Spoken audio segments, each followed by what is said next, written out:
How long did it take for you to become a master? It's about 6 years. 6 years. About 5 years, I can do everything. So I stay on and help my master for 1 year. Only this 1, 2, 3 come from Europe. Then the owner bring the car. I've add this one, this one, this one, this one. Whoa. To be about 8 instead of 3, so that it can carry heavy load.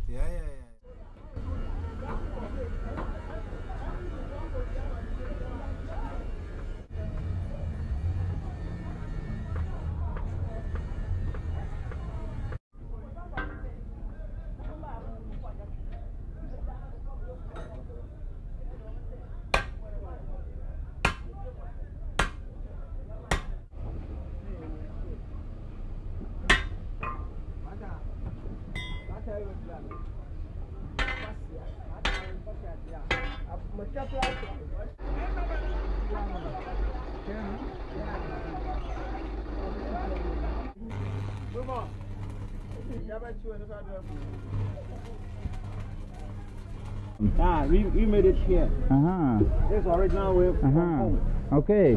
So you copied the original one. Then. You did it like this. Okay. You moved it. So how long does it take you to make one? Make one copy? One copy. Yeah. Just only one day. So then you have to. This one you have finished. You have finished one.